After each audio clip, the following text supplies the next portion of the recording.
Então, vamos voltar para a responsabilidade civil. Estamos aqui, ó, só para a gente ir sintonizando. Na evolução histórica, já vimos o primeiro momento aqui da irresponsabilidade, que isso daqui, quando cai na sua prova, é só perguntando esse conceito básico, porque não tem aplicabilidade prática hoje. E estamos aqui, estou botando um ok de enxerida, que ainda não acabamos a responsabilidade subjetiva, baseada nesse primeiro momento, que é a teoria civilista. O que eu disse a vocês? Que nesse primeiro momento existiria a personificação do agente, ou seja, o particular, para ter direito a receber a indenização, ele tem que provar quatro coisas. Quais são as quatro coisas que ele tem que provar? Primeira, que existiu um ato. Segundo, que esse ato lhe causou um dano. Terceiro, que entre ato e dano existe nexo causal. Nexo causal nada mais é do que dizer esse dano só aconteceu por causa deste ato. É a relação entre ato e dano. E nesse primeiro momento, teria que existir a comprovação por parte do particular que esse agente atuou de maneira dolosa ou de maneira culposa. Vamos para um exemplo. Lembra que culpa é negligência, imprudência ou imperícia. Vou dar para vocês um exemplo com imperícia.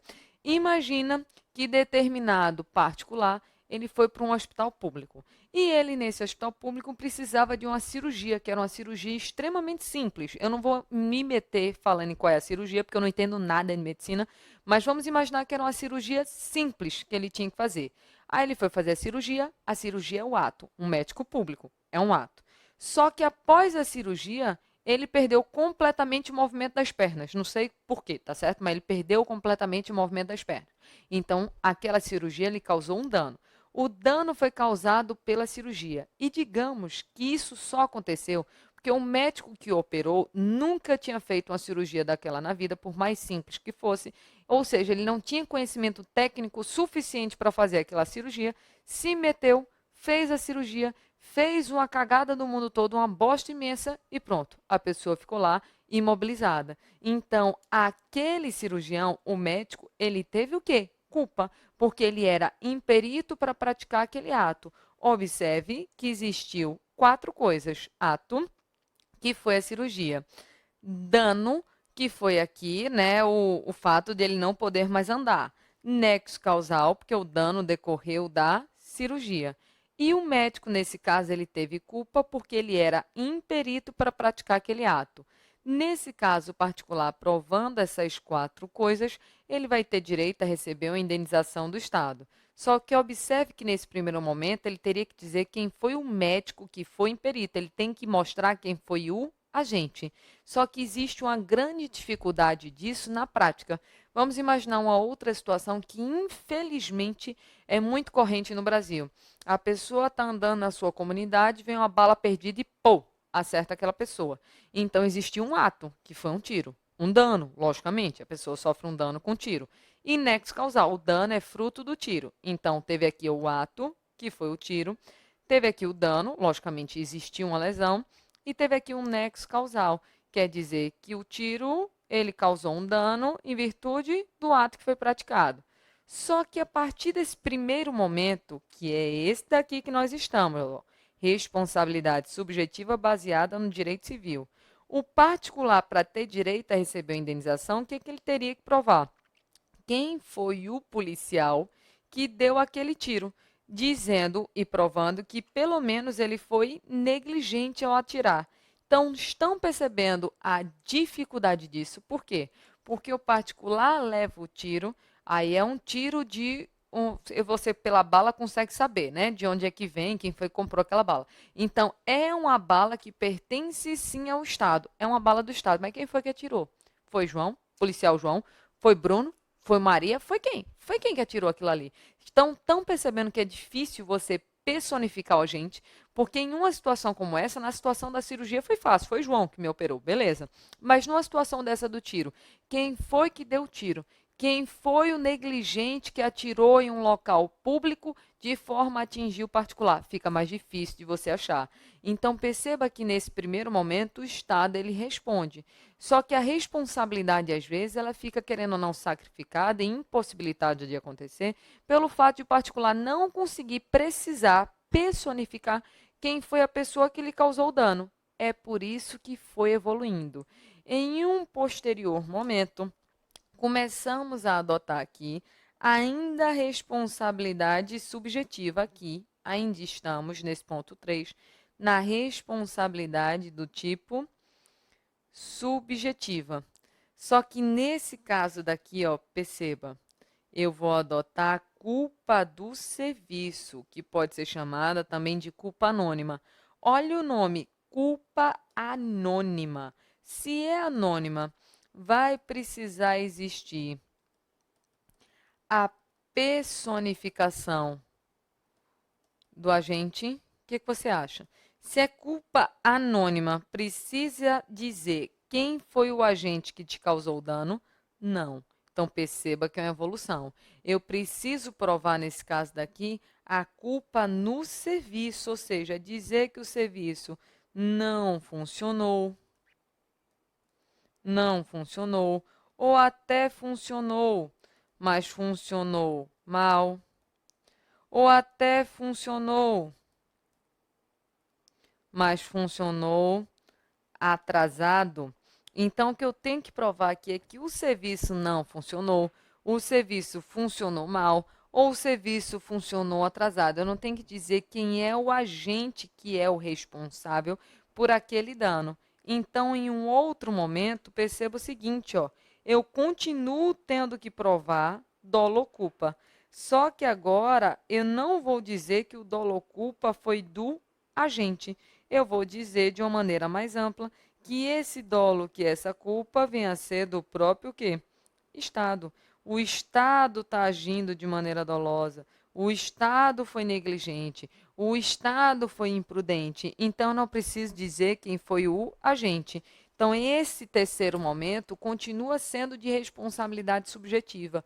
Eu continuo tendo que provar ato, dano, nexo causal e conduta dolosa ou culposa. Mas eu não tenho mais quem dizer quem é a pessoa física, quem é o agente que é responsável por aquele ato. Então ficou mais fácil. Porque no caso do tiro, vou voltar ao exemplo do tiro, que foi lá, da bala perdida. Existiu o ato que foi o tiro, o dano que a pessoa foi para o hospital e o nexo causal, porque o dano foi causado pelo tiro.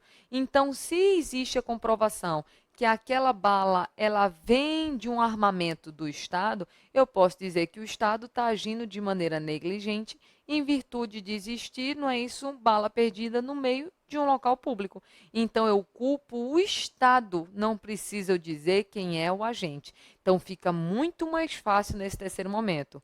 Só que ainda não estava bom para o particular. Bom vem agora. Porque depois dessa responsabilidade subjetiva daqui, nós chegamos no nosso momento atual. E qual é esse momento atual? É o momento da responsabilidade objetiva, que eu vou logo dizer que vai ser adotada pelo artigo 37,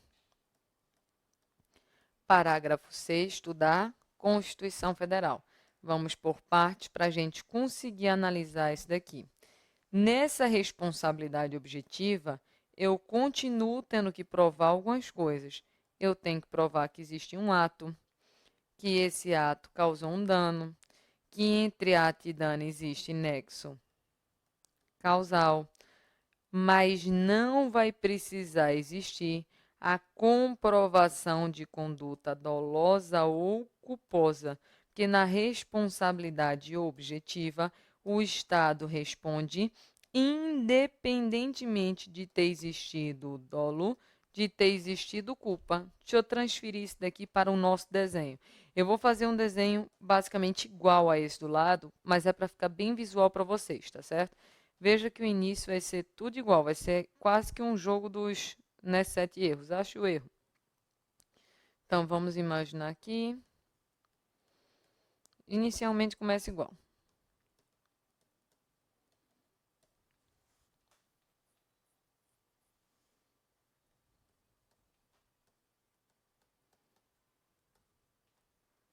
Veja que o desenho está ficando igual, né? Até o cabelinho com o cabelinho está igual ali.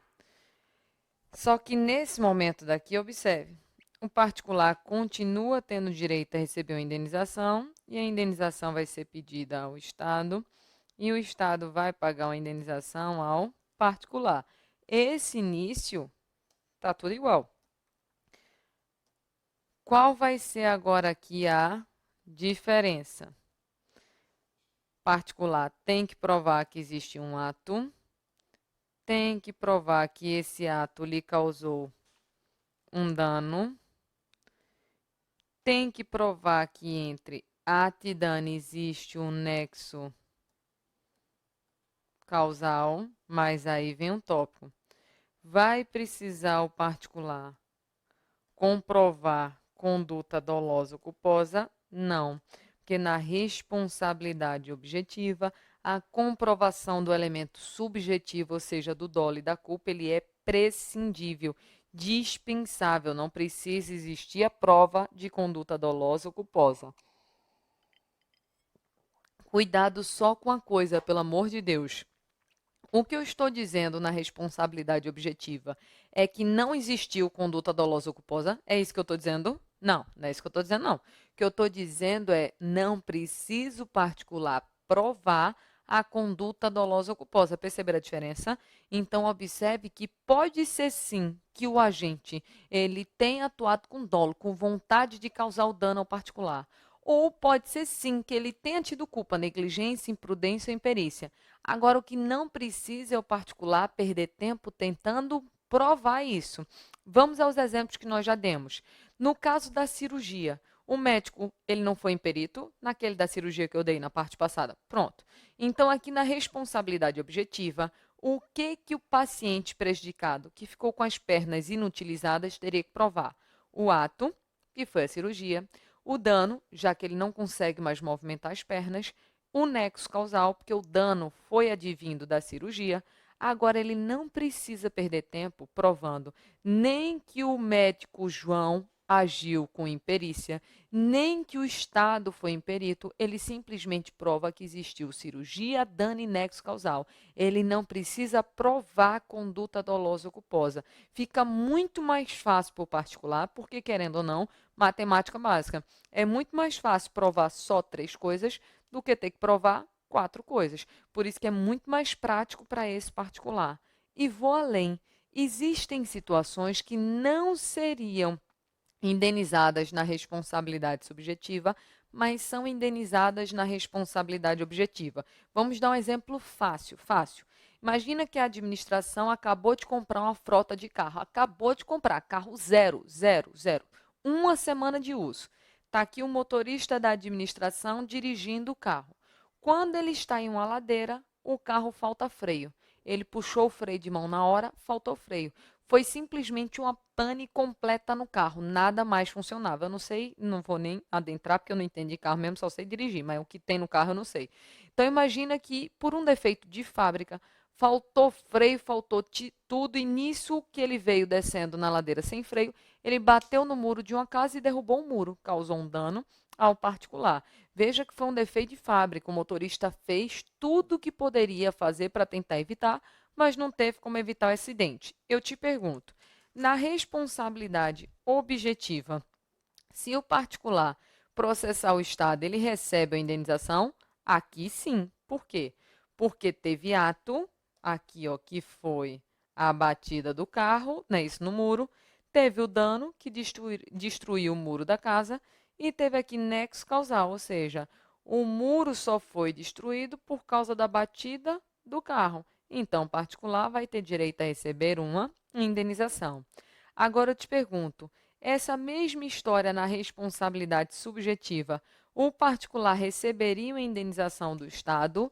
Aqui não. Por quê? Porque ele não conseguiria provar 4 coisas. Porque pensa comigo, teve ato, tudo bem, que foi a batida. Teve o dano, que o muro foi destruído. O muro foi destruído pela batida, teve nexo causal.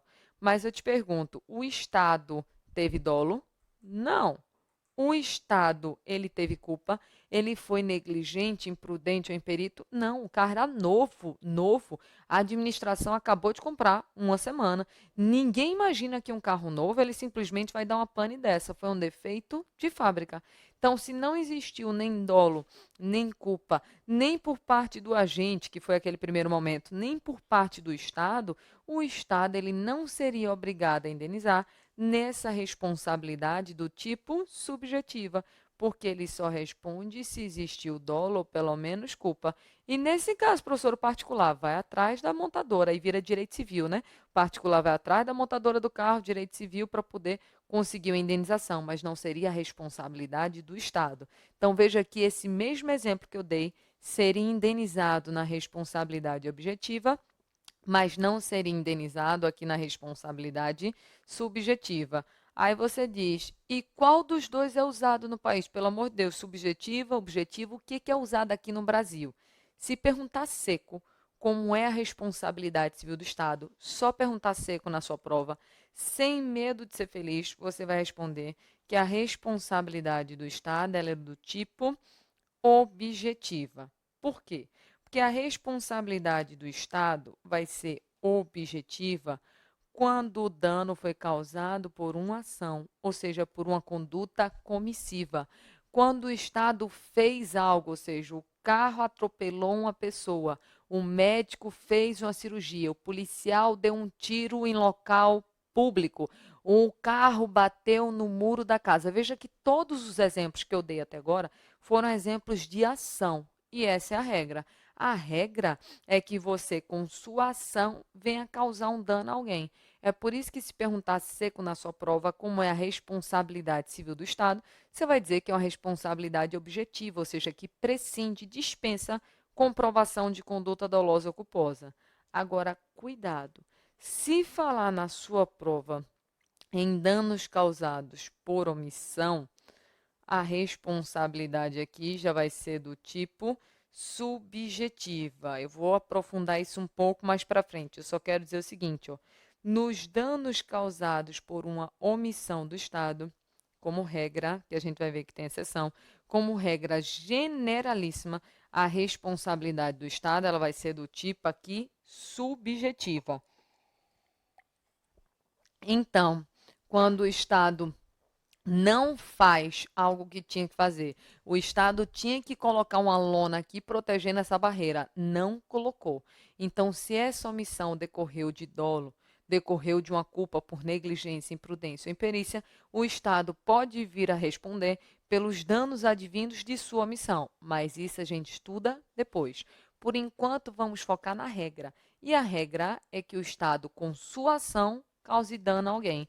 É por isso que na sua prova você vai dizer que a regra é a responsabilidade do tipo objetiva, que é pautada aqui no artigo 37, parágrafo 6º da Constituição Federal. Esse artigo 37, parágrafo 6º é outro que nós vamos demorar um tempão nele, porque nós temos que ver três coisas dentro dele. Primeiro, quem é Estado. Segundo, quem são os agentes e qual é a responsabilidade. E terceiro, estudar a ação regressiva. Então, vamos por etapas. Primeira etapa, artigo 37, parágrafo 6 da Constituição, começa dizendo o seguinte, ó, as pessoas jurídicas de direito público e as pessoas de direito privado. Vou ler só até aqui por enquanto. Esse primeiro momento, até aqui, ó, deixa eu puxar uma outra cor, até aqui, simplesmente a Constituição quer mostrar quem vai ser considerado Estado para fins da responsabilidade objetiva.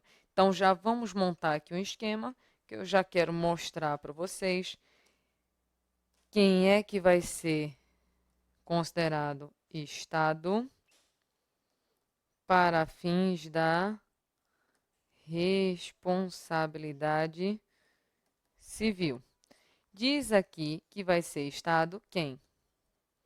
As pessoas de direito público. Pessoas de direito público. Momento aula de organização administrativa. Sei que vocês não aguentam mais, mas quem são as pessoas de direito público?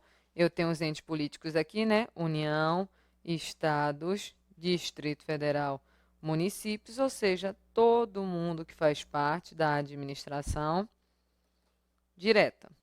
Quem mais eu tenho como pessoas de direito público? Lembra para mim? Isso, as autarquias. Quem mais? Algumas fundações públicas. Porque lembra que fundação pública é uma coisa esquisita, pode ser direito público, pode ser direito privado. Então, aqui eu tenho as pessoas de direito público são consideradas Estado. Só que a Constituição continua e fala também nas pessoas de direito privado. Vamos enquadrar aqui quem são as pessoas de direito privado. Já vamos rebater, né? Porque fundação pública, lembra? Fundação pública pode ser direito público, como já falamos, e pode ser direito privado. Então, já tem fundação pública aqui como direito público, fundação pública aqui como direito privado. Só que tem mais gente que é pessoa de direito privado. Quem? Empresas públicas. E quem mais? Sociedades de economia mista. Empresa pública e sociedade de economia mista. Essas pessoas vão ser consideradas Estado, ainda vou completar mais. Só que geralmente quando eu chego nessa parte daqui, mentalmente a pessoa começa a me xingar. Diz, pelo amor de Deus, quanta enrolada. Por que tu não falou logo, professora? Que são as pessoas da administração direta e indireta. Porque percebe, autarquia, fundação pública, empresa pública, sociedade, economia mista, não são as pessoas da administração indireta. Então, por que eu não escrevi logo que as pessoas da administração direta e indireta respondem de maneira objetiva pelos danos que seus agentes causarem a terceiros? Aí eu volto a pergunta para você. Se cair na sua prova dizendo que as pessoas da administração direta e indireta respondem de maneira objetiva pelos danos que seus agentes causarem a terceiros, isso está certo ou está errado? Errado. Porque nem todo mundo da indireta vai responder de maneira objetiva. Sabe por quê? Porque a Constituição fala em pessoas de direito privado, beleza, mas não é qualquer pessoa de direito privado. Só é considerado Estado as pessoas de direito privado que forem prestadoras de serviço público. Isso vai fazer toda a diferença. Então, essa pessoa de direito privado, ela só vai responder de maneira objetiva se ela for prestadora de serviço público. Porque se não fosse assim, todo mundo era considerado Estado. Por exemplo, o SES é uma pessoa jurídica de direito privado, mas vai ser considerado Estado? Vai responder de maneira objetiva? Não. Vai responder de maneira subjetiva, direito civil. Quando eu tenho um boticário, quando eu tenho uma Renner, quando eu tenho um restaurante, perceba que eu tenho pessoas de direito privado, mas eles não estão prestando serviços públicos. Então, não vão ser considerados Estado para fins de responsabilidade objetiva. Aí é onde eu quero chegar na aula de organização administrativa de novo, para poder fazer uma diferença com vocês aqui, ó. Você lembra, com certeza você lembra, que nós vimos que as empresas públicas, que as sociedades de economia mista, elas podem prestar um serviço público, mas as empresas estatais também podem vir a desempenhar algum tipo de atividade econômica. Lembra disso daqui? Pronto. Então, quando eu tenho aqui uma empresa estatal que presta serviço público, ela vai ter a responsabilidade objetiva, ou seja, quando, por exemplo, os Correios, que é a empresa pública que presta serviço público, causam dano a alguém, o particular vai ter que provar somente que existiu o quê? Ato, dano e nexo causal. Não precisa existir a comprovação de dolo ou de culpa, porque a responsabilidade sendo objetiva, independentemente de conduta dolosa ou culposa, aquele ente público, aquela empresa estatal, vai ser obrigada a responder, porque isso aqui segue os moldes do artigo 37, parágrafo 6º da Constituição Federal. Agora, quando eu tenho, por exemplo, o Banco do Brasil, que é uma sociedade de economia mista que desempenha atividade econômica, o que eu estou dizendo para vocês é que o Banco do Brasil não responde pelos danos que causar, ele responde. Claro que ele responde. Agora, ele responde de maneira objetiva? Não. Porque quando eu tenho aqui uma empresa estatal que desempenha atividade econômica, a responsabilidade aqui vai ser do tipo subjetiva. Se é do tipo subjetiva, vai ter que existir prova de um ato, que esse ato lhe causou um dano, que entre ato e dano existe nexo causal, e o particular ainda vai ter que provar que o ato praticado, ele foi doloso, ele foi culposo, porque isso daqui não segue o artigo 37 da Constituição, vai seguir a regra do direito civil. E no direito civil, a regra é a responsabilidade subjetiva. Então, só fazendo um teste com vocês, o que é melhor? Para o particular, responsabilidade subjetiva ou objetiva? Objetiva. Então, para o particular é melhor ser atropelado por quem? Por um carro do Banco do Brasil ou por um carro dos Correios? Isso, pegar o espírito da coisa. Por um carro dos Correios. Por quê? Porque se ele é atropelado por um carro dos Correios, a responsabilidade ela é objetiva e bastará o particular provar ato, dano e nexo causal. Já no caso do Banco do Brasil, lá vai o particular ter que provar conduta dolosa ou culposa, fica muito mais difícil e custoso existir essa prova. Então, lembra que empresa pública e sociedade de economia mista, logicamente, podem responder de maneira objetiva. Agora vão responder se prestarem serviços públicos. Só que tem mais gente. Eu quero incluir aqui mais duas pessoas, que são pessoas do setor privado que prestam serviços públicos. Quem é que a gente consegue incluir aqui? Escutei algumas pessoas dizendo assim, as concessionárias e as permissionárias de serviço público. As concessionárias e permissionárias. Lembra da aula de serviço público que nós vimos há um tempo atrás? Então, as concessionárias e permissionárias nada mais são do que quê? Do que pessoas do setor privado que, mediante uma delegação do poder público, passaram a executar serviços públicos. Então, veja que as concessionárias e permissionárias são, sim, pessoas de direito privado, que prestam serviços públicos pela delegação do poder público. Então, elas também respondem de maneira objetiva. Então, em resumo, a responsabilidade objetiva atinge quem? Todas as pessoas de direito público, que é sem exceção, todas mesmo, ou seja, União, Estados, Distrito Federal, municípios, autarquias e boa parte das fundações públicas e as pessoas de direito privado que prestem serviços públicos. Aí entra quem? Fundações públicas, empresas públicas, sociedades de economia mista, concessionárias e permissionárias. E nesse caso daqui, a responsabilidade do Estado, segundo o artigo 37, parágrafo 6º da Constituição, vai ser uma responsabilidade do tipo objetiva. Isso quer dizer que o particular prejudicado tem que provar que existe um ato, que esse ato lhe causou um dano, sendo bem repetitiva, que entre ato e dano existe nexo causal, mas não vai precisar existir comprovação de que a conduta foi dolosa ou culposa. Lembra que a conduta até pode ter sido dolosa ou culposa, mas não precisa provar, porque essa vai ser a base da responsabilidade do tipo objetiva prevista para as pessoas de direito público e para as pessoas de direito privado que prestem serviços públicos. Veja que eu matei a leitura das três, 2,5 linhas aqui da Constituição. Ele vai dizer as pessoas de direito público e as de direito privado prestadoras de serviço público. Só que eu quero fazer um esquema com vocês para falar de responsabilidade solidária, subsidiária, só que isso eu faço na próxima e última parte.